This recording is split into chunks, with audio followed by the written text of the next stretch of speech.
আসসালামু আলাইকুম বন্ধুরা, গল্প চয়নের অদ্ভুত এই গল্পের রাজ্যে আপনাদের সবাইকে স্বাগত। আশা করি আপনারা সবাই ভালো আছেন, সুস্থ আছেন। আজ দীর্ঘদিন পর বিখ্যাত শিকারী কেনেথ এন্ডারসনের লেখা এক দুর্ধর্ষ শিকার কাহিনী নিয়ে আপনাদের সামনে হাজির হয়েছি। আজকের শিকার কাহিনীটি কোনো বাঘ কিংবা চিতাবাঘ শিকার কাহিনী নয়। একটি পাগলা হাতি কি পরিমাণ ধ্বংসাত্মক হতে পারে তার অনবদ্য বর্ণনা ফুটে উঠেছে লেখকের লেখনীতে। আমাদের আজকের শিকার কাহিনীটির নাম ময়ারের কালো দৈত্য। আশা করি শিকার কাহিনীটি আপনাদের কাছে বেশ ভালো লাগবে। আপনি যদি আমাদের এই চ্যানেলে নতুন হয়ে থাকেন তবে অবশ্যই চ্যানেলটি সাবস্ক্রাইব করে পাশে রাখা বেল আইকনটিতে প্রেস করুন। এতে পরবর্তী সকল ভিডিওর নোটিফিকেশন আপনার কাছে পৌঁছে যাবে সবার আগে। তবে চলুন কথা না বাড়িয়ে আজকের শিকার কাহিনীতে প্রবেশ করি।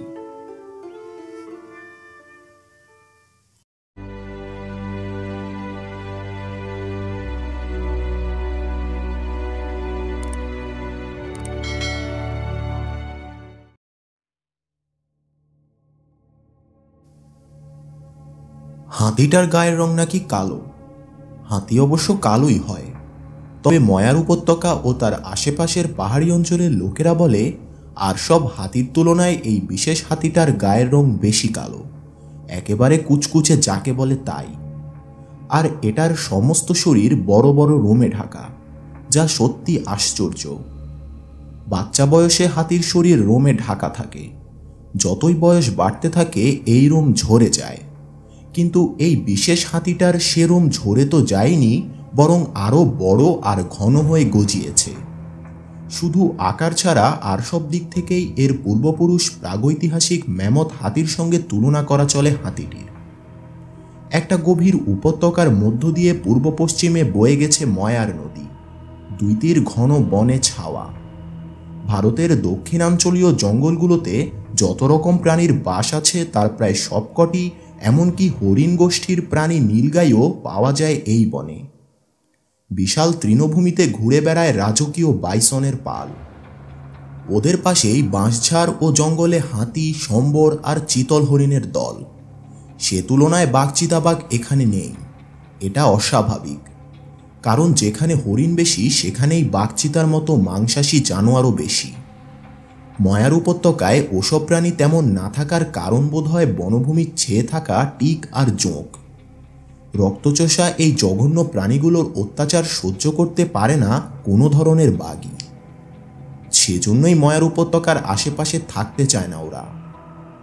ময়ার নদীর উত্তর পারের মহীশূর রাজ্য, উত্তর পূবের কোয়েম্বাটুর জেলা এবং নীলগিরি পর্বতের পাদদেশের জঙ্গলের বিশাল এক এলাকা জুড়ে ঘুরে বেড়ায় কালো হাতিটা। প্রচুর বুনো হাতির বাস ময়ার উপত্যকার আশেপাশের জঙ্গলে। কাজেই কাঠ কাটতে বা মধু খুঁজতে গেলে যথেষ্ট সজাগ হয়েই চলাফেরা করে এখানকার লোকজন।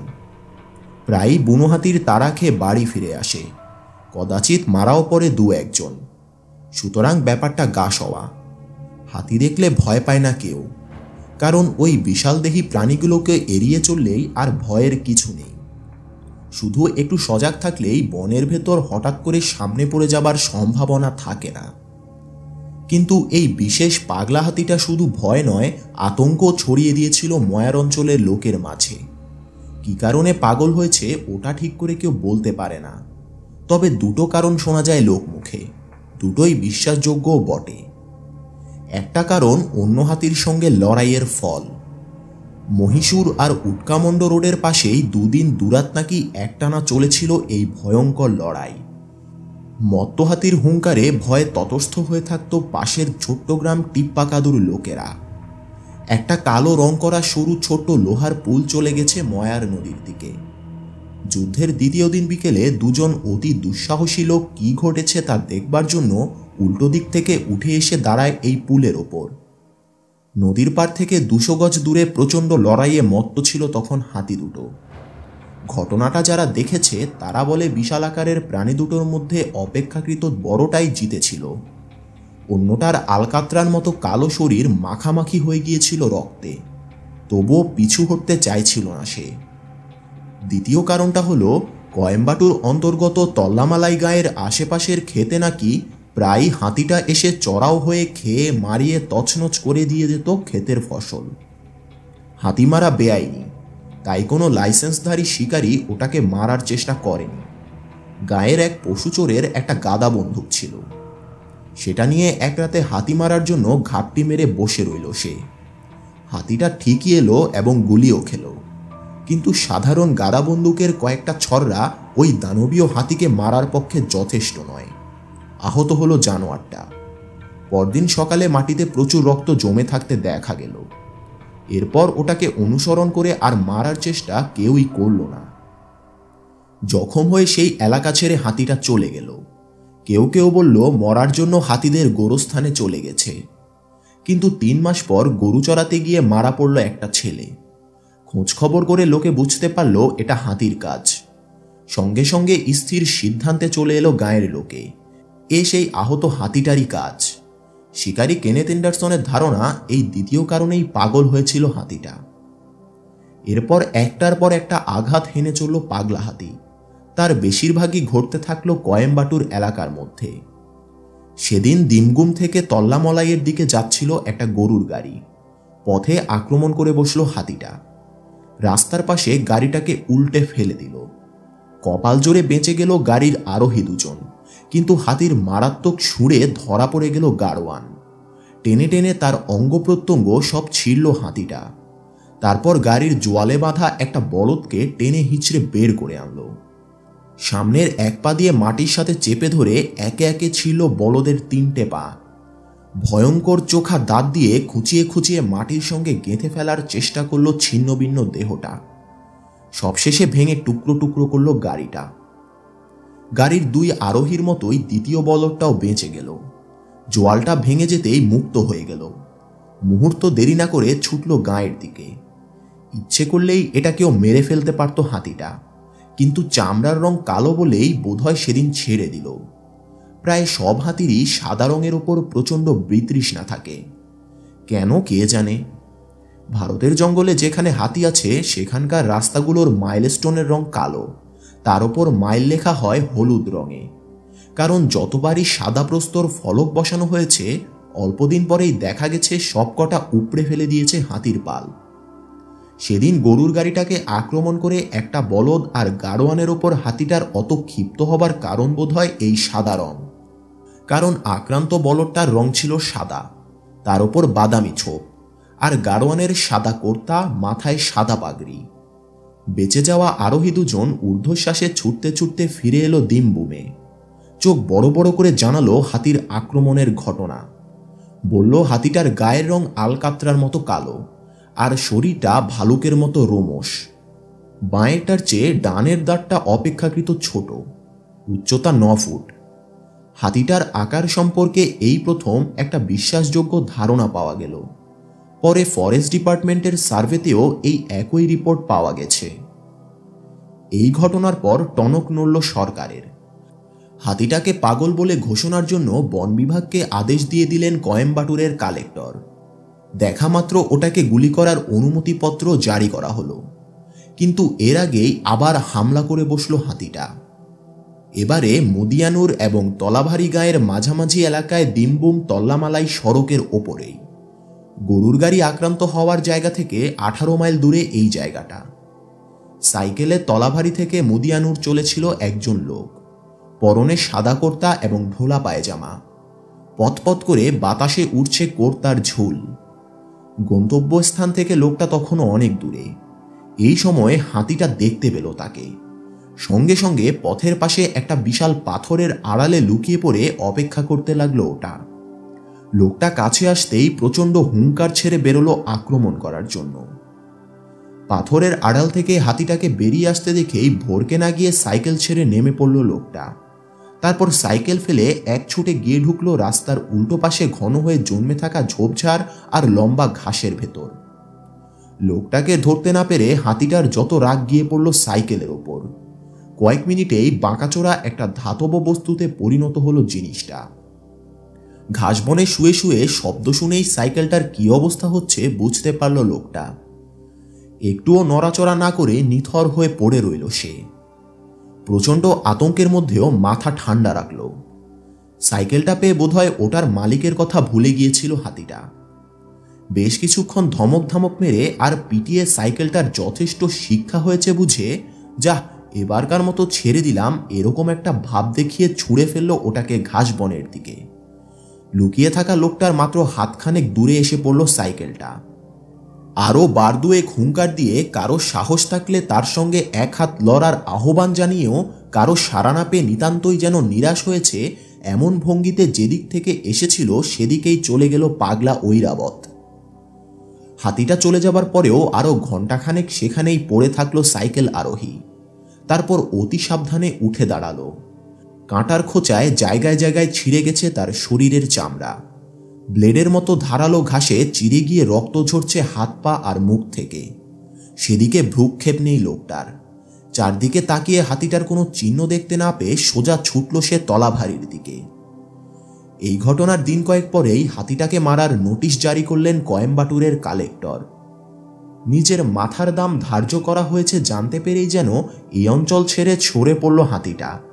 পরবর্তী 3 মাস আর এদিক মারালো না। তবে অন্য এলাকায় গিয়েও মানুষকে আক্রমণ করা অব্যাহত রাখল। উটকামন্ড ও মহীশূর রাজ্যের সীমান্তে মধুমালাই স্যাংচুয়ারির ভেতরে কারুম্বা উপজাতির এক পশুচোরকে আক্রমণ করে মেরে ফেলল সে। ব্যাপারটাকে খুব একটা গুরুত্ব দেওয়া হলো না, কারণ একটা চোরের জন্য কে দুঃখ করতে যাবে। নীলগিরি পর্বতের পাদদেশে সেগুর নামে একটা ছোট্ট গ্রাম আছে। একদিন বিকেলে শটগান এবং 5টা কুকুর সঙ্গে নিয়ে জঙ্গলে বেরোলেন কালেট নামের একজন ইংরেজ ভদ্রলোক। উদ্দেশ্য রাতের খাবারের জন্য ময়ূর, বনমোরগ, খরগোশ কিংবা বুনো পায়রা শিকার করা। সেগুর নদীর ধার পর্যন্ত এসেও কিছু তিনি পেলেন না। এক পায়ে সামান্য দোষ থাকায় খুঁড়িয়ে খুঁড়িয়ে হাঁটতে হয় তাকে। তাই নদী পর্যন্ত এসেই শ্রান্ত হয়ে বিশ্রাম নেবার জন্য একটা গাছের গোড়ায় বসলেন। চারপাশে শুয়ে বসে জিরাতে লাগলো কুকুরগুলো। এ সময় নদীতে পানি খেতে এলো পাগলা হাতিটা। এসেই চোখ পড়ল কালেটের ওপর। সঙ্গে সঙ্গে বিকট চিৎকার করে উঠে তার দিকে ছুটে এলো ওটা। কালেটের হাতের শটগান হাতির বিরুদ্ধে খেলনা। তাছাড়া পায়ে গন্ডগোল থাকায় দ্রুত গাছে চড়া কিংবা ছুটে পালানোর চেষ্টা করাও তার পক্ষে অসম্ভব। বোকা হয়ে গাছের গোড়ায় দাঁড়িয়ে থাকলেন কালেট। জঙ্গল কাঁপিয়ে হুঙ্কার ছাড়ছে পাগলা হাতি, যে কোনো মুহূর্তে এসে পড়বে গায়ের ওপর। মনিবের সাহায্যে এগিয়ে এলো কুকুরগুলো। চারদিক থেকে ঘিরে ফেলে প্রচণ্ড ঘেউ ঘেউ শুরু করল। বিরক্ত হয়ে মানুষের দিক থেকে দৃষ্টি ফেরালো হাতিটা। তার চেয়ে অনেক ছোট বেয়াদব প্রাণীগুলোকে একটু শিক্ষা দেবার জন্য ঘুরে দাঁড়ালো। পায়ের নিচে ফেলে পিষে কিংবা সুঁড়ে জড়িয়ে আছড়ে মারার চেষ্টা করতে লাগলো। কিন্তু ধরাছোঁয়ার বাইরে রইল অসাধারণ ক্ষিপ্র কুকুরের দল। চিৎকার বন্ধ করল না। হাতির নজর অন্যদিকে ঘুরে যেতেই আর দাঁড়িয়ে না থেকে বনে ঢুকে পড়লেন কালেট। খোঁড়া পা দিয়ে যতটা জোরে ছোটা সম্ভব ছুটলেন নিরাপদ আশ্রয়ের দিকে। বহু কষ্টে বাংলোয় ফিরে ধপ করে বারান্দাতেই বসে পড়ে হাঁপাতে লাগলেন। কুকুরগুলো ফিরে এলো অক্ষত শরীরে। মাস 3 পর আবার কোয়েম্বাটুরের জঙ্গলে ফিরে এলো হাতিটা। এসেই জিয়ারগল্লি নামের ছোট্ট এক গাঁয়ের একজন মানুষকে মেরে ফেলল ওটা। এই ঘটনার অল্প কিছুদিন পরে ব্যাঙ্গালোর পরিদর্শনে এসে অ্যান্ডারসনের সঙ্গে দেখা করলেন একজন আমেরিকান ট্যুরিস্ট। বুনো বাইসন আর বাঘের ছবি তোলার ব্যাপারে তার সাহায্য চাইলেন। আফ্রিকার বিখ্যাত গেম স্যাংচুয়ারিগুলো ঘুরে ঘুরে সেখানকার সমস্ত জন্তু জানোয়ারের চলমান ছবি তুলে এনেছেন তিনি। গন্ডার, সিংহ এবং বিশাল আফ্রিকান হাতির পালের ছবিও আছে তার সংগ্রহের মধ্যে। দেখালেন তিনি অ্যান্ডারসনকে। সাহায্য করতে আপত্তি নেই অ্যান্ডারসনের, তবে সিংহের মতো বাঘের ছবি তোলা অত সহজ নয়, এটাও তিনি জানালেন। খোলা জায়গায় যেখানে সেখানে ঘুরে বেড়ায় না বাঘেরা। অবশ্য বাইসনের ছবি তোলা সহজ, কারণ জঙ্গলের বাইরের খোলা প্রান্তরে প্রায় দল বেঁধে ঘাস খেতে আসে ওরা। পরদিন সকালেই আমেরিকান ভদ্রলোকের গাড়িতে করে 3 দিনের জন্য বেরিয়ে পড়লেন অ্যান্ডারসন। কোয়েম্বাটুর জঙ্গলের কোথায় কোথায় বাইসন পাওয়া যায় এটা তিনি জানেন। পথে পুরনো জঙ্গল বন্ধু এবং সহকারী রাজেন নামের এক সোলাগা উপজাতির লোককে খুঁজে এনে গাড়িতে তুলে নিলেন। বুনো জানোয়ার খুঁজে বের করার ব্যাপারে ওস্তাদ লোকটা।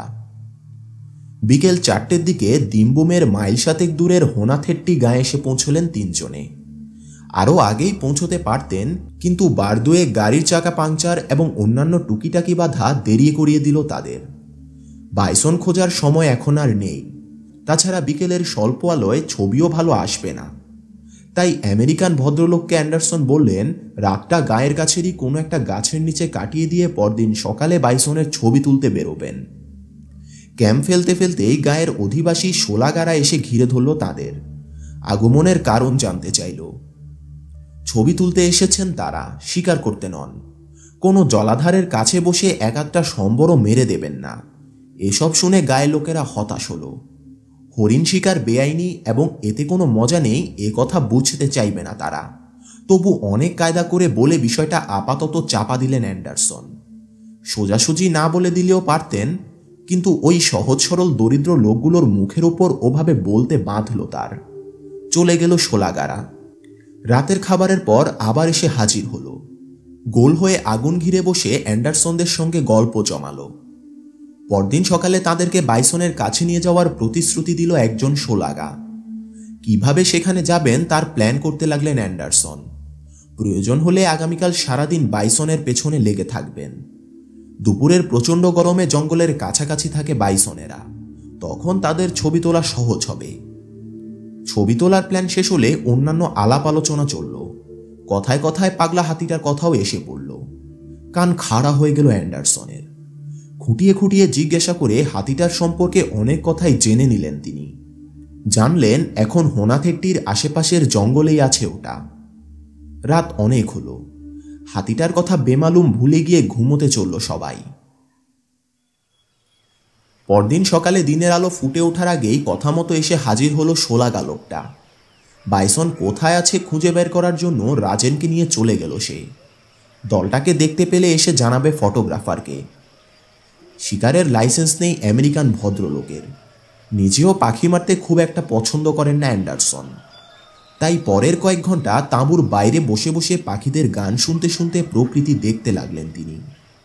আশেপাশের ঝোপ থেকে মাঝে মাঝেই ডেকে উঠছে ময়ূর, সঙ্গে সঙ্গেই তার ডাকের সাড়া দিচ্ছে ময়ূরী।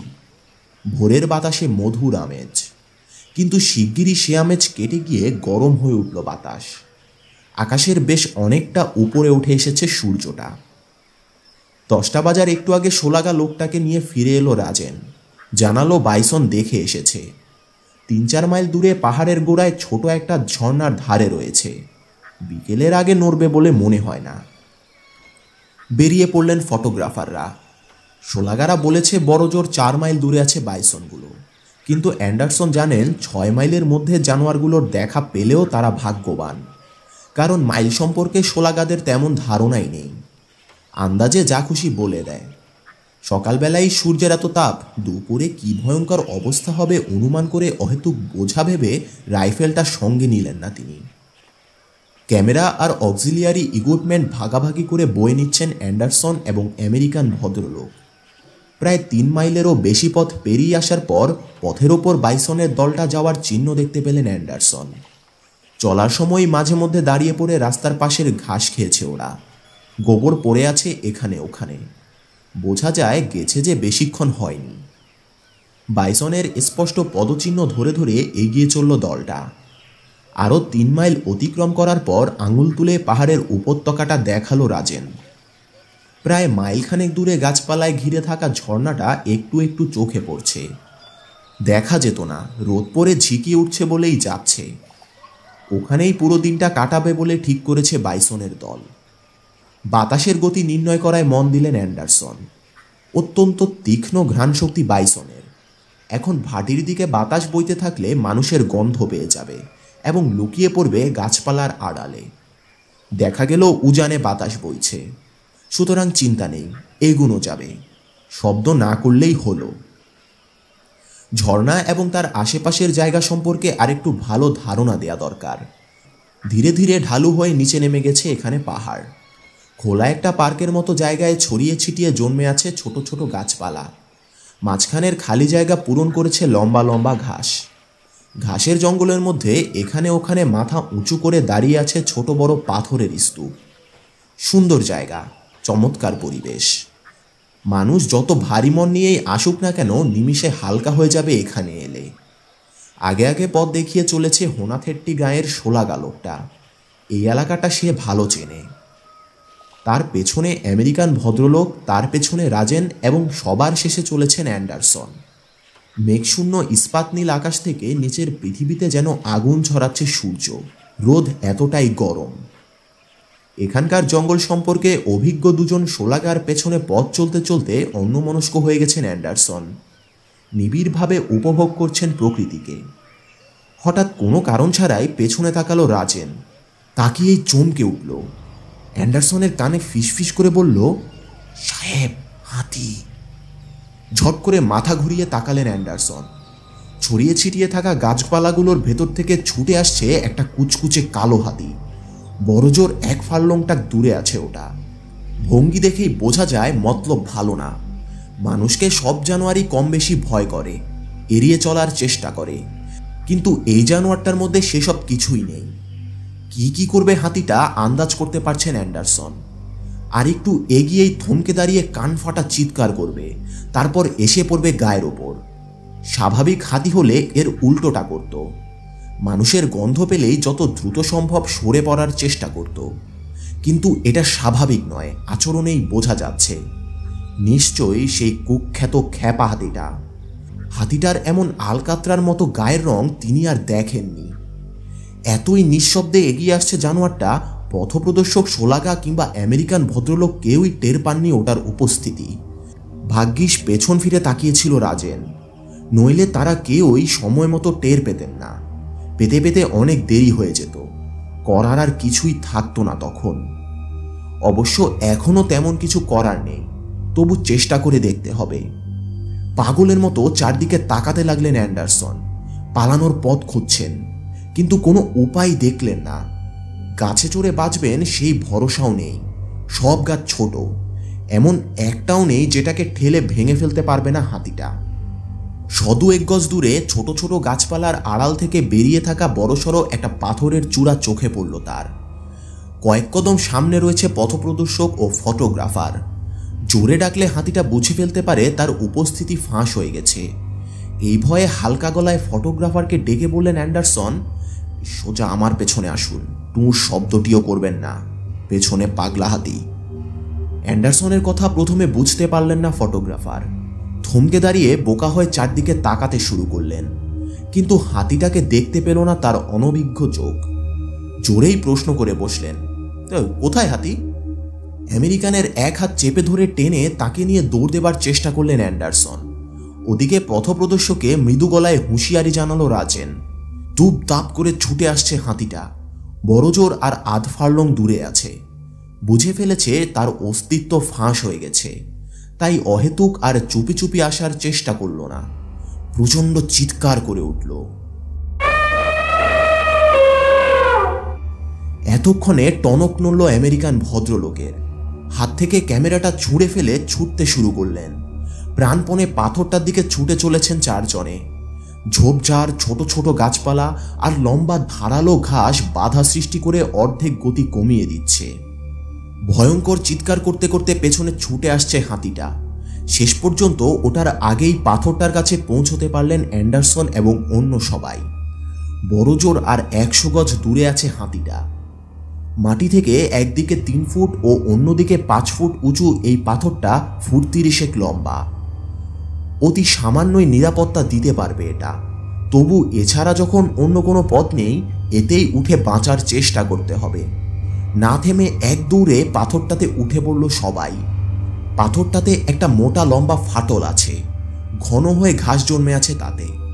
দাঁতে দাঁত চেপে পাথরটার উঁচু অংশের দিকে ছুটল সবাই। হাঁপাতে হাঁপাতে সেখানে পৌঁছে হাতিটা কি করছে দেখার জন্য ফিরে তাকালেন অ্যান্ডারসন।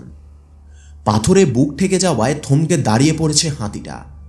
দুপে ঘৃণিত জীবগুলো তার নাগালের বাইরে চলে গেছে দেখে ভীষণ রাগে চেঁচিয়ে কান ঝালাপালা করছে। বিশাল পাইথনের মতো ফুঁসছে ওর সুরটা। নিঃশ্বাসের দমকে ধুলোর ঝড় উঠেছে আশেপাশে। কিছুক্ষণ এরকম করার পর হাতিটা বুঝতে পারল এভাবে রাগারাগি করে কোনো লাভ হচ্ছে না, অন্য কিছু করতে হবে। আশপাশ থেকে লতা আর ছোট ছোট গাছ তুলে এনে ছুঁড়ে মারতে লাগলো সে। দ্রুত পাথরের অন্য প্রান্তে চলে গেলেন চারজনে। এতেও কাজ হচ্ছে না দেখে একটা পাথর তুলে নিয়ে ছুঁড়ে মারল হাতিটা। অল্পের জন্য পাথরের আঘাত থেকে বেঁচে গেলেন আমেরিকান ভদ্রলোক। আসল বিপদটা দেখা দিল এই সময়ে। হঠাৎ পাথরের নিচু অংশ দিয়ে ওপরে উঠে আসার ফন্দিটা বের করে ফেলল হাতিটা। নাচাকুদা আর চিৎকার থামিয়ে দিয়ে ঘুরে পাথরের 3 ফুট উঁচু দিকটা এসে দাঁড়ালো। বিশাল শরীর ঘুরিয়ে কি করে এত দ্রুত একদিক থেকে অন্যদিকে চলে এলো সে দেখে বিস্মিত হলেন অ্যান্ডারসন। আলতো করে পাথরের ওপর সামনের একটা পা তুলে দিল হাতিটা, তারপর উঠে এলো ধীরে ধীরে। আশেপাশের পরিবেশটা একবার বুঝে নিয়ে অসহায় লোকগুলোর দিকে এগিয়ে আসতে থাকলো খোশ মেজাজে। মনের ভাব, এখন কোথায় যাবে বাছাধনরা। অনড় দাঁড়িয়ে আছেন অ্যান্ডারসন এবং অন্য 3 জন। করার কিছুই নেই। ক্রমেই কাছে চলে এসেছে হাতিটা। হঠাৎ চেঁচিয়ে উঠল রাজেন, নেমে পড়ুন, নেমে পড়ুন, এত উঁচু থেকে লাফিয়ে নামার সাহস করবে না বেটা, পা ভাঙার ভয়ে। বলেই কারো অপেক্ষা না করে লাফিয়ে নেমে পড়ল সে। পেছনে নামলো অন্য 3 জন। দৌড় দিতে গেলেন আমেরিকান ভদ্রলোক, কিন্তু তাকে ঠেকালেন অ্যান্ডারসন। বললেন, দাঁড়ান, অত বিশাল শরীর নিয়ে কিছুতেই 5 ফুট লাফিয়ে নামার চেষ্টা করবে না হাতিটা। এখানে যতক্ষণ আছি আমরা নিরাপদ। পাথর থেকে দূরে সরলে নেমে এসে সহজেই আমাদের ধরে ফেলবে ওটা। পাথরের একেবারে কিনারে এসে টাওয়ারের মতো দাঁড়িয়ে গেল হাতিটা। সামনের 1 পা শূন্যে তুলে লাফ দেওয়ার ভঙ্গি করল, কিন্তু দিল না। সুর বাড়িয়ে দোলালো বার কয়েক, তারপর প্রচণ্ড ঘৃণায় চেঁচিয়ে উঠল পাহাড় বন কাঁপিয়ে। নাগালের বাইরে দাঁড়িয়ে সতর্ক দৃষ্টিতে তাকিয়ে রইল 4 জন মানুষ। এরপর সে কি করে তার অপেক্ষা করছে। মিনিট খানেক নানাভাবে চেষ্টা করে কাউকে ধরতে না পেরে খ্যাপার মতো পাথরের নিচু অংশের দিকে ছুটে গেল হাতিটা। এক মুহূর্ত দ্বিধা না করে ধীরে ধীরে নেমে এলো আবার নিচের দিকে। পাথর ঘুরে সে আসতে আসতেই আবার হাঁচড়ে পাচড়ে ওপরে উঠে পড়ল সবাই। সবশেষে যে লোকটা উঠল তাকে প্রায় হাতিটা ধরেই ফেলেছিল। অল্পের জন্য বেঁচে গেল সে। পরপর আরও 2 বার একই ঘটনার পুনরাবৃত্তি ঘটল। কার আগে কে পাথরে ওঠানামা করতে পারে এরই প্রতিযোগিতা চলল বেশ কিছুক্ষণ ধরে। 1 সেকেন্ডের এদিক ওদিক হলেই ভয়ঙ্কর যন্ত্রণাদায়ক মৃত্যু ঘটবে। ছিঁড়ে টুকরো টুকরো হয়ে যাবে শরীর। 1 জন বা 2 জন হলে এই লাফালাফি চালিয়ে যেতে বেশি কষ্ট হতো না, কিন্তু 4 জন হওয়ায় তাড়াহুড়োর সময় একে অন্যের গায়ে ধাক্কা লাগিয়ে দারুণ অসুবিধার সৃষ্টি করতে লাগলো সবাই। একজনকেও ধরতে না পেরে সাংঘাতিক ক্ষেপে গিয়ে সমানে চেঁচিয়ে চলেছে হাতিটা। আতঙ্কিত করে মানুষগুলোকে অচল করে দেওয়ার ইচ্ছে, কিন্তু এতেও কাজ হলো না দেখে আরেকবার ধেয়ে এসে ধরার চেষ্টা করলো। সফল হতে পারল না এবারেও। থেমে গেল হাতিটা। বোধহয় নতুন কোনো ফন্দি আঁটছে মনে মনে। পাথরের ওপরে দাঁড়িয়ে হাতির আক্রমণের অপেক্ষায় রয়েছে সবাই। হঠাৎ আবার ছুটে এলো হাতিটা। পাথরের চারপাশে ঘুরতে ঘুরতে লোকগুলোকে কোণঠাসা করে সুর বাড়িয়ে ধরার চেষ্টা চালালো। মারাত্মক সুরের আওতার বাইরে থাকতে গলদঘর্ম হতে হচ্ছে সবাইকে। রাইফেলটা না আনার জন্য আফসোস হচ্ছে অ্যান্ডারসনের। মাথার উপর উঠে এসেছে সূর্য। প্রচণ্ড রোদে আগুনের মতো তেতে উঠেছে পাথর। ছুটোছুটির ফাঁকেই চট করে একবার ঘড়ি দেখে নিলেন অ্যান্ডারসন। দুপুর হয়ে গেছে। এই সময়টাতেই সূর্যের তাপ সবচেয়ে বেশি হয়। হাতিটারও নিশ্চয়ই গরম লাগছে। সহ্য করতে না পেরে শেষে ধীর পায়ে গিয়ে কয়েক গজ দূরে একটা ছোট গাছের ছায়ায় দাঁড়ালো সে। গড়িয়ে চলেছে সময়। নড়ার নামগন্ধ নেই তার। প্রায় 1 ঘন্টা পেরিয়ে গেল। গরম পাথরটায় দাঁড়িয়ে থাকা অসম্ভব হয়ে উঠেছে। অ্যান্ডারসন আর ফটোগ্রাফারের জুতোর রাবার সোল ভেদ করে ঢুকছে প্রচণ্ড উত্তাপ। একসঙ্গে পাথরের ওপর 2 পা রাখতে পারছেন না। 200 লাগার অবস্থা আরও খারাপ। জুতো নেই, সুতরাং এত দ্রুত পা বদলাতে হচ্ছে যে মনে হয় যেন নাচ জুড়েছে। হাতিটার যাওয়ার কোনো লক্ষণই নেই। দাঁড়িয়ে দাঁড়িয়ে মানুষগুলোর দুর্দশা যেন উপভোগ করছে সে। ওটাকে তাড়ানোর একটা ফন্দি করলেন অ্যান্ডারসন, তবে তাতে কতটা কাজ হবে জানা নেই। 3 সঙ্গীকে হাতিটার উদ্দেশ্যে গলা ফাটিয়ে চেঁচানোর নির্দেশ দিয়ে নিজেও সেই দলে যোগ দিলেন। 4 জনের মিলিত চিৎকারে ভয় পাওয়া তো দূরে থাক, আরও ক্ষেপে গেল হাতিটা। ঝড়ের গতিতে ছুটে এলো আক্রমণ করার জন্য। সোজা 3 ফুট উঁচু জায়গাটা দিয়ে উঠে এলো পাথরের ওপরে। এক লাফে সঙ্গীদের নিয়ে নিচে নেমে গেলেন অ্যান্ডারসন। তাদের মাথার উপর দাঁড়িয়ে রাগে চিৎকার করতে করতে তাণ্ডব নৃত্য জুড়ে দিল খ্যাপা দানবটা। ওটার মতিগতি ভালো ঠেকল না অ্যান্ডারসনের। মনে হচ্ছে 5 ফুট উঁচু অংশটা দিয়ে লাফিয়ে নামার সাহস সঞ্চয় করছে ওটা। একবার এ পথে নামতে পারলে একজন লোককেও আর আস্ত রাখবে না, এটা নিশ্চিত। কিন্তু শেষ পর্যন্ত সেই সাহস হলো না হাতিটার। পাথরটার উপরই দাঁড়িয়ে নানাভাবে ভয় দেখানোর চেষ্টা চালাতে লাগলো। একটু পরেই হাতিটার পায়ের পুরু চামড়ার তলা দিয়েও ঢুকতে শুরু করলো প্রচণ্ড উত্তাপ। প্রথমে ধীরে এবং একটু পরেই খুব দ্রুত পা তুলে ফেলতে লাগলো হাতিটা। সে এক বিচিত্র নৃত্য। অন্য সময় হলে বেশ উপভোগ করতেন অ্যান্ডারসন, কিন্তু এখন অবস্থা গুরুতর। শেষ পর্যন্ত আর সহ্য করতে না পেরে পাথরের নিচু অংশ দিয়ে আবার নেমে গেল হাতিটা। সঙ্গে সঙ্গে সঙ্গীদের নিয়ে পাথরের ওপর উঠে পড়লেন অ্যান্ডারসন। কিন্তু আর তেরে এলো না হাতিটা। যেখানে ছিল সেখানেই দাঁড়িয়ে দাঁড়িয়ে দেখতে লাগলো। আরও কয়েক মিনিট অপেক্ষা করে হঠাৎ ঘুরে দাঁড়িয়ে রওনা দিল ওটা। যে পথে এসেছিল সে পথেই অদৃশ্য হয়ে গেল পাহাড়ের ওপাশে। হাঁপ ছেড়ে বাঁচলেন অ্যান্ডারসন ও আমেরিকান ভদ্রলোক, কিন্তু নিশ্চিন্ত হতে পারল না শোলাগারা। তাদের সন্দেহ একেবারে চলে যায়নি হাতিটা। নিশ্চয়ই পাহাড়ের ওপাশে লুকিয়ে থেকে তাদের উপর নজর রেখেছে। যেই পাথরের ওপর থেকে নামবে সবাই, আবার অমনি আক্রমণ করতে ছুটে আসবে ওটা। নিশ্চিত হওয়ার জন্য আস্তে করে পাথরের ওপর থেকে নেমে এসে সতর্ক দৃষ্টিতে চারদিক তাকাতে তাকাতে এগোলো ওরা। পেছনে অ্যান্ডারসন আর ফটোগ্রাফার বড় জোর 50 গজ এগিয়েছেন। আবার শোনা গেল কান ফাটানো হুঙ্কার। ঝোপঝাড় ভেঙে ছুটে এলো হাতিটা।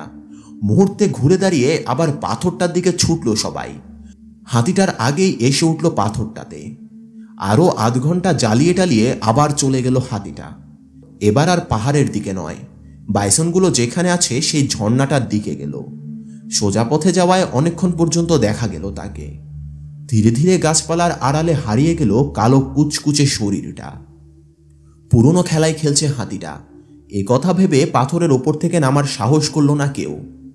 শোলাগা দুজনকে নেমে গিয়ে একটা উঁচু গাছে চড়ে হাতিটা কোথায় আছে দেখার নির্দেশ দিলেন অ্যান্ডারসন।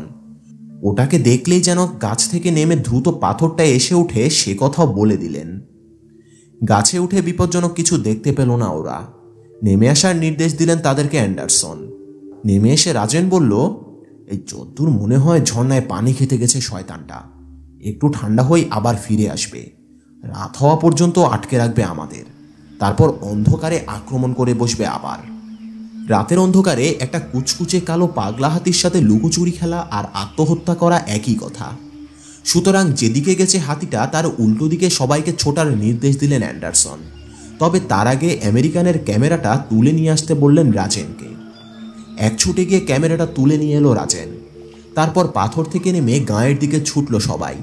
চলতে চলতে বারবার পেছন ফিরে তাকাচ্ছে হাতিটা আসছে কিনা তা দেখার জন্য। নিরাপদেই গাঁয়ে ফিরে এলো তারা। হাঁপড়ের মতো ওঠানামা করছে বুক, ঘামে নেয়ে উঠেছে শরীর, দাঁড়িয়ে থাকারও শক্তি নেই আর।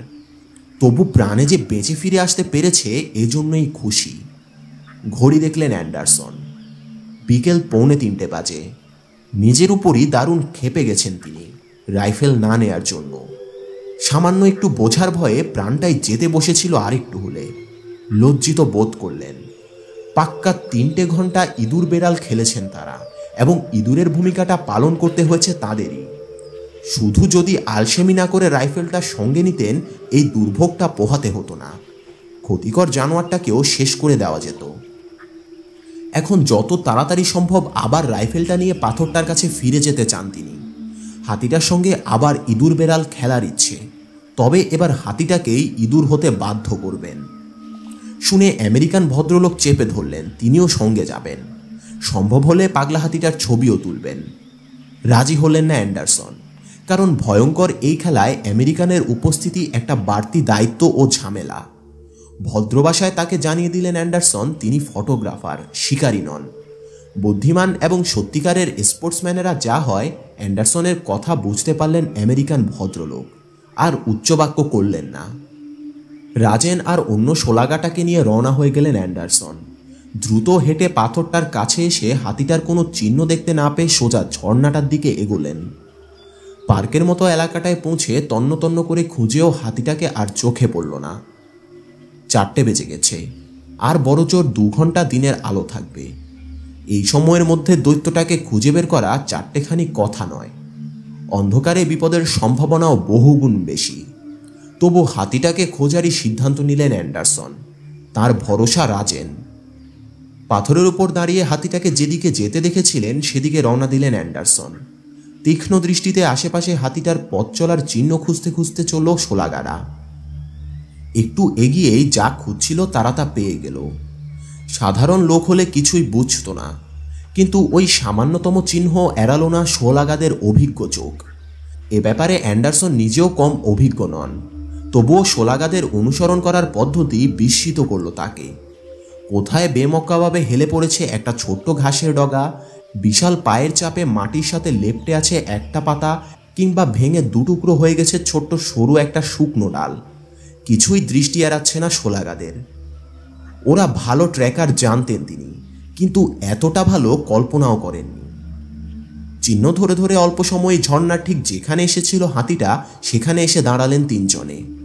লিকলিকে নলখাগড়া জাতীয় ঘাস জন্মে আছে, ওগুলো মারিয়ে পানির ধার পর্যন্ত নেমে গেছে হাতিটা। ঝর্ণায় নেমে হাঁটু জল পর্যন্ত গিয়ে দাঁড়িয়ে পড়ল রাজেন। এখানে দাঁড়িয়ে পানি খেয়েছে হাতিটা, তারপর পানি থেকে না উঠে সোজা উজানের দিকে চলে গেছে। ভেঙে থাকা নলখাগড়া আর জলজ উদ্ভিদের ডগাই তার প্রমাণ। পানি থেকে না উঠে অনুসরণ করে চলল রাজেন। তীর ধরে ধরে চললেন অ্যান্ডারসন আর অন্য শোলাগা লোকটা। পানি খাওয়ার পরেও ঝর্ণা থেকে হাতিটা ওঠেনি। ব্যাপারটা বেশ রহস্যময়। প্রায় 100 গজ এগিয়ে আবার থেমে দাঁড়িয়ে পড়েছে সে। বোধহয় আবার পানি খেয়েছে। তারপর যে পারে নেমেছিল সে পার দিয়েই আবার উঠে এগিয়ে গেছে। নরম বালিতে গভীরভাবে বসে আছে তার বিশাল পায়ের ছাপ। পার ধরে ধরে কিছুটা এগিয়ে গিয়ে মোড় নিয়ে জঙ্গলের দিকে চলে গেছে পদচিহ্ন। সহজ চিহ্ন ধরে এগিয়ে চললেন অ্যান্ডারসন। তার 2 পাশে 2 জন শোলাগা, 3 জনেই সতর্ক। সামনে যে কোনো জায়গায় থাকতে পারে হাতিটা, হয়তো খাচ্ছে। এমনও হতে পারে প্রচণ্ড গরম সহ্য করতে না পেরে আবার কোনো জায়গা দিয়ে গিয়ে পানিতে নেমেছে। অবশ্য হাতির পানি খাবার আসল সময় এখনো হয়নি। সাধারণত সূর্যাস্তের একটু আগে পানি খেতে যায় হাতিরা, তবে এই হাতিটা যথেষ্ট পরিশ্রম করেছে একটু আগে। সে কি করবে সেটা সঠিকভাবে কিছুই বলা যায় না। কিন্তু না, ক্রমেই জঙ্গলের ভেতর দিয়ে এগিয়ে গেছে হাতিটা। 1 ঘন্টা একটানা অনুসরণ করার পরও হাতিটা নজরে পড়ল না। তবে চিহ্ন দেখে আন্দাজ করলেন অ্যান্ডারসন কোনো তাড়া নেই যেন হাতিটার। এমনভাবে ধীরে সুস্থে খেতে খেতে এগোচ্ছে সে। কোথাও কোথাও কোনো গাছের ছায়ায় দাঁড়িয়ে পড়ছে প্রখর রৌদ্রতাপ থেকে বাঁচার জন্য। আরও প্রায় মাইলখানেক এগোনোর পর ডাল ভাঙার তীক্ষ্ণ শব্দ কানে এলো। মোটা বাকলওয়ালা কোনো গাছ থেকে ভাঙা হয়েছে ডালটা। বাকল ছেঁড়ার ছড়ছড় শব্দ হচ্ছে। কয়েক মুহূর্ত টানা হেঁচড়ার পর শব্দের রূপ বদলে গেল। নিশ্চয়ই পাতা ছিঁড়ে খাচ্ছে এখন হাতিটা। শব্দ শুনেই বোঝা যাচ্ছে ফার্লং 2 দূরে আছে এখন। যে কোনো বুনো হাতিকে অনুসরণ করে তার কাছে পৌঁছতে হলে প্রথমেই বাতাসের দিক নির্ণয় করে নেওয়া দরকার। তারপর এমন এক দিক থেকে এগুতে হবে যে দিক থেকে এগোলে বাতাস হাতির দিক থেকে অনুসরণকারীর দিকে বয়ে আসে।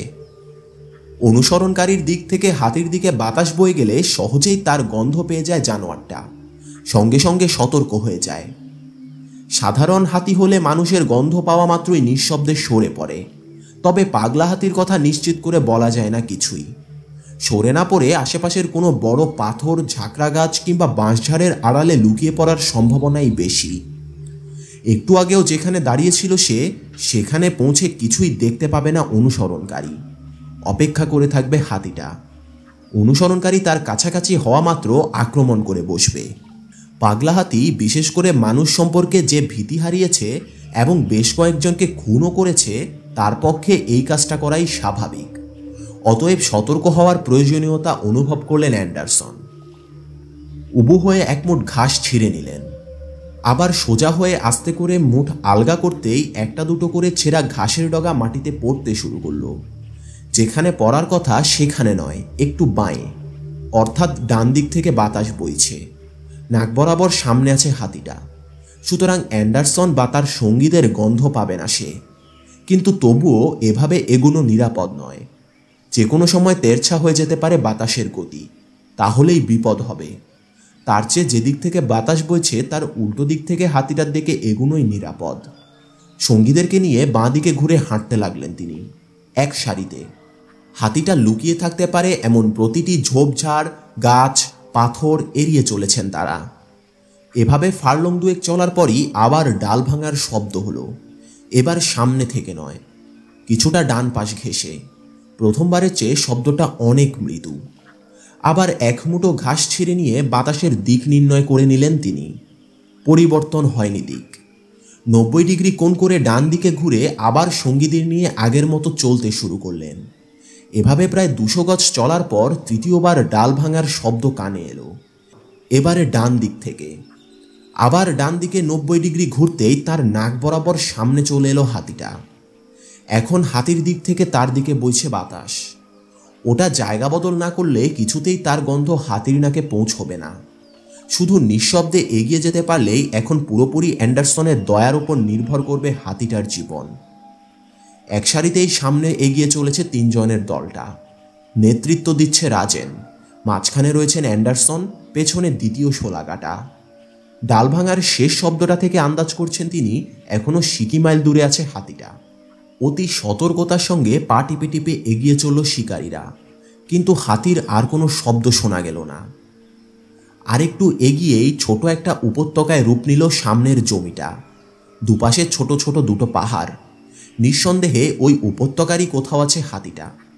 হাতির মতো তীব্র ঘ্রাণ শক্তি সম্পন্ন কোনো জানোয়ারকে খুঁজে বের করে গুলি করার পক্ষে জায়গাটা একেবারেই অনুপযুক্ত, কারণ বায়ুপ্রবাহের দিকে বাধা হয়ে দাঁড়িয়েছে দুটো পাহাড়। অতএব দুটো পাহাড়ের মাঝখানে স্থির বাতাসের মধ্যে 3 জন মানুষের গায়ের গন্ধ হাতিটা পাবেই, এবং হলোও তাই। গন্ধ পাওয়া মাত্র নিঃশব্দে স্থান পরিবর্তন করলো হাতিটা। একটু আগে যেখানে দাঁড়িয়ে খাচ্ছিল হাতিটা, সেখানে পৌঁছে অর্ধভুক্ত গাছপালা আর তাজা লাদি দেখতে পেলেন অ্যান্ডারসন। কিন্তু চারপাশে কোথাও দেখা গেল না হাতিটাকে। অতি সন্তর্পণে চিহ্ন ধরে ধরে এগিয়ে চললেন আবার 3 জনে, তবে এবারে আর এক সারিতে নয়। আগে আগে পথ দেখিয়ে চলছে 2 জন শোলাগা, পেছনে তাদের কভার দিতে দিতে চলেছেন অ্যান্ডারসন। অল্পক্ষণ চলার পর শেষ হয়ে এলো ছোট উপত্যকাটা। সঙ্গীদের সহ উপত্যকার শেষ প্রান্তের বেশ বড়সড় শুকনো নালাটার উপর এসে দাঁড়ালেন অ্যান্ডারসন। বেশ কিছুক্ষণ আগে এই নালার পানি ভর্তি অংশ ধরে এসেছিলেন তারা, যা এখন 1 মাইলেরও বেশি দূরে। নালার বুকের নরম বালিতে স্পষ্ট হয়ে ফুটে আছে হাতির পায়ের ছাপ। নালা ধরেই এগিয়ে গেছে সে। হয়তো পানির কাছাকাছি গিয়ে আবার যে কোনো পাড়ে উঠে জঙ্গলে হারিয়ে যাবে। অল্পই বাকি আছে দিনের আলো। যে গতিতে হাঁটছেন তাতে অন্ধকার হওয়ার আগে হাতিটাকে অনুসরণ করে ধরা প্রায় অসম্ভব। কাজেই পায়ের ছাপ ধরে ধরে ছুটতে শুরু করলেন অ্যান্ডারসন। পেছনে আসছে 2 সঙ্গী।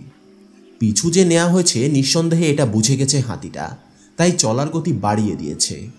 আরও আধ মাইল চলার পর পা ব্যথা হয়ে গেল তার, আর দৌড়তে পারছেন না। কিন্তু সঙ্গের শোলাগা 2 জনের কিছুই হয়নি, বিন্দুমাত্র কমাচ্ছে না গতিবেগ। হঠাৎ তীক্ষ্ণ মোড় নিয়ে আবার সোজা হয়ে গেল নালাটা। মোড় ঘুরতেই হাতিটাকে দেখতে পেলেন অ্যান্ডারসন। জলধারার দিকে চলেছে। পিছন দিক থেকে গুলি করার ইচ্ছে তার নেই, তাতে শুধু আহতই হবে জানোয়ারটা। জন্তু জানোয়ারকে আহত করা মোটেই পছন্দ করেন না তিনি। পাগলা হাতি কিংবা মানুষ খেকো বাঘ হলেও নয়। সুতরাং হাঁপাতে হাঁপাতে কোনো রকমে পরিশ্রান্ত দেহটাকে টানতে টানতে এগিয়ে চললেন। মোড় নিয়ে আরেকটা বাঁকের আড়ালে অদৃশ্য হয়ে গেল হাতিটা। মোড় পেরিয়ে এসে 200 গজ দূরে ঝর্ণাটা চোখে পড়ল তার। পানির কাছ থেকে আর সামান্যই দূরে রয়েছে হাতিটা। হাতিটার শরীরের ওপরের অংশটা শুধু দেখা যাচ্ছে, পাগুলো অদৃশ্য হয়ে গেছে নালার বালির নিচে। সমস্ত দেহটা মুচড়ে মুচড়ে বালি থেকে উঠে আসার প্রাণপণ চেষ্টা করছে হাতিটা, কিন্তু পারছে না। অবাকই হলেন তিনি। চোরাবালি? কিন্তু যতদূর জানেন এখানে চোরাবালি নেই। তাহলে নিশ্চয়ই চোরা কাদা। মারাত্মক চোরা কাদায় আটকা পড়েছে হাতিটা। বেচারা, দূর থেকে সাংঘাতিক আঠালো কাদাকে বালির মতো লাগছে। দ্রুত তলিয়ে যাচ্ছে হাতিটা। ইতিমধ্যেই পেট ছুঁই ছুঁই করছে কাদা। উঠে আসার জন্য মরিয়া হয়ে উঠেছে, ছটফট করছে, শরীর মোচড়াচ্ছে, পা তোলার চেষ্টা করছে। তাতে লাভ কিছুই হচ্ছে না, বরং আরও দ্রুত ডুবে যাচ্ছে ভয়াবহ কাদায়। চোরা কাদা কিংবা চোরাবালিতে আটকে গেলে বাইরের সাহায্য ছাড়া বাঁচার আশা থাকে না। নড়াচড়া না করে একেবারে চুপচাপ থাকলে ডুবতে কিছুটা বেশি সময় লাগে, তাও ছোট জানোয়ার আর মানুষের বেলায়। হাতির মতো ভারী জানোয়ারের ক্ষেত্রে সেটা প্রযোজ্য নয়। দেখতে না দেখতে তলিয়ে যায় সর্বনাশা পাঁকের তলায়। হাতিটার অবস্থা দেখে নিজের পরিশ্রান্ত দেহের কথা ভুলে গিয়ে আবার ছুটতে শুরু করলেন অ্যান্ডারসন। পেছনে আসছে তার দুই সঙ্গী। চোরাকাদার কাছাকাছি এসেই থমকে দাঁড়ালেন। পাগল ওই খুনি হাতিটাকে কোনোভাবে বাঁচানো যায় কিনা এই ভাবনাটা একবার উঁকি দিয়ে গেল তার মনে। কিন্তু ভালো করেই জানেন ক্রেন ছাড়া এখন আর ওই দৈত্যটাকে তুলে আনার কোনো উপায় নেই। সামনে আর আশেপাশে সুর বাড়িয়ে অবলম্বন খুঁজছে সে, পাচ্ছে না কিছুই। খানিক পরপরই চেঁচিয়ে উঠছে। ছোট ছোট কুঁতকুতে চোখ দুটোতে আতঙ্ক। প্রতি মুহূর্তে ইঞ্চি ইঞ্চি করে ডুবছে হাতিটা। বাড়ছে আতঙ্কিত চিৎকার, ক্রমশ সেটা আর্তনাদে রূপ নিচ্ছে। চোখের সামনে ওই বিশাল অসাধারণ শক্তিমান প্রাণীটার অসহায়ত্ব আর মৃত্যুর ভয়ঙ্কর রূপ দেখে করুণায় অন্তর ভরে উঠেছে তিনজনেরই। দেখতে দেখতে নিজের জীবনের একটা ঘটনার কথা মনে পড়ে গেল অ্যান্ডারসনের। একবার একটা নদী পেরোতে গিয়ে চোরাকাদায় আটকে যান তিনি। বর্ষাকালে পানিতে কানায় কানায় ভরে ওঠে নদীটা, শুকনোর দিনে শুকিয়ে যায়। তখন এর বুকে এখানে সেখানে সৃষ্টি হয় চোরাকাদা। ওগুলোতে পড়লে বাঁচার আশা শেষ। আস্তে আস্তে ডুবেই চলেছেন। বুঝতে পেরেছেন বাইরে থেকে কেউ সাহায্য না করলে মৃত্যু অবধারিত। চিৎকার শুনে শেষ পর্যন্ত দুজন ফরেস্ট গার্ড ছুটে এসে উদ্ধার করে তাকে। সেদিনের তার সেই মনের অবস্থা কল্পনা করে আজ হাতিটার অবস্থা অনুভব করতে পারলেন তিনি। এই মুহূর্তে ভয়ঙ্কর মানসিক যন্ত্রণা থেকে হাতিটাকে মুক্তি দেওয়ার একমাত্র উপায় গুলি করে তাকে মেরে ফেলা। কিন্তু ফাঁদে পড়া একটা অসহায় জানোয়ারকে এভাবে গুলি করতে কিছুতেই সায় দিল না তার মন। তবু হাতিটার কষ্টের কথা ভেবে এই কাপুরুষতার কাজই করবেন বলে মনস্থির করে নিলেন অ্যান্ডারসন। সামনের চেয়ে তুলনামূলকভাবে পেছনের দিকটায় দ্রুত ডুবছে হাতিটার। লেজের গোড়া পর্যন্ত ডুবে গেছে। সামনে গলার নিচে আছে কাদা। দৃশ্যটাকে আরো করুণ করে তোলার জন্যই যেন আধার ঘনিয়ে আসছে দ্রুত। রাত নামবে একটু পরেই। দুভাবে মরতে পারে এখন হাতিটা। কাদার গভীরতা যদি বেশি হয় তাহলে কয়েক সেকেন্ডের মধ্যেই ডুবে যাবে, আর যদি মাটিতে পা ঠেকে তলিয়ে যাওয়া বন্ধ হয়ে যায় তাহলে ওখানেই আটকে থেকে না খেতে পেয়ে তিলে তিলে মরবে সে। সেটা আরো ভয়ঙ্কর। যা করার তাড়াতাড়ি করতে হবে ভাবলেন অ্যান্ডারসন। আঠালো কাদায় শ্বাসরুদ্ধ হয়ে হাঁসফাঁস করে মরার চেয়েও গুলি খেয়ে মরা অনেক ভালো। রাইফেল কাঁধে ঠেকালেন তিনি। এমন জায়গায় লাগাতে হবে গুলিটা যাতে এক গুলিতেই শেষ হয়ে যায় হাতিটা। কোথায় লাগানো যায়? কানের পেছনে ভীষণ শক্ত খুলির বাইরেটায় লাগাতে পারলে সোজা মগজে গিয়ে ঢুকবে গুলি, তার মানে তাৎক্ষণিক মৃত্যু। আর এটাই হওয়া দরকার। কিন্তু হাতিটা যে হারে নড়াচড়া করছে ঠিক জায়গায় লাগানো সম্ভব হবে কিনা কে জানে। হাঁটু কেড়ে বসে হাতিটার বাঁ কানের পেছনে নিশানা স্থির করে ট্রিগারে আঙুল ঢুকিয়ে ওটার নড়াচড়া বন্ধ হওয়ার অপেক্ষা করতে লাগলেন তিনি। একটা মুহূর্ত সময় দিলেই চলবে। সুযোগ পাওয়া মাত্র নিঃশ্বাস বন্ধ করে আস্তে করে চাপ দিলেন ট্রিগারে। গুলি ফোটার প্রচণ্ড শব্দ মিলে যাবার আগেই স্থির হয়ে গেল হাতিটার শরীর। সারা শরীর জুড়ে বয়ে গেল শুধু একটা অস্বাভাবিক কম্পন। ধপাস করে কাদার উপর পড়ল উঁচু হয়ে থাকা শুরুটা। কাদায় পড়েও অল্প অল্প নড়তে লাগলো, যেন কোনো বিশাল শুঁয়োপোকা খাবার খুঁজছে। লাফিয়ে উঠে কিছুটা ডানে সরে গেলেন অ্যান্ডারসন। আগের মতো একই কায়দায় বসে পড়ে আবার ডান কানের নিচে গুলি করলেন। সুরের নড়াচড়াও বন্ধ হয়ে গেল। হাতিটা মারা যেতেই উঠে দাঁড়ালেন তিনি। আর একটা মুহূর্ত থাকতে চান না এখানে। মরা হাতিটার তলিয়ে যাওয়াও যেন সহ্য করতে পারবেন না। গায়ের দিকে প্রায় ছুটতে শুরু করলেন। আমেরিকান ফটোগ্রাফারের অনুরোধে পরদিন তাকে আবার ওই চোরাকাদার কাছে নিয়ে চললেন অ্যান্ডারসন। ওখানে পৌঁছে হাতিটার কোনো চিহ্নই দেখতে পেলেন না। সমতল কাদার উপরিভাগটা দেখলে এখন কেউই বিশ্বাস করতে চাইবে না যে আগের সন্ধ্যায় বিরাট একটা হাতি পড়েছিল ওখানে। মারাত্মক গোপন ফাঁদ পেতে আবার যেন নতুন শিকারের আশায় ওত পেতে আছে ভয়ঙ্কর চোরাকাদা।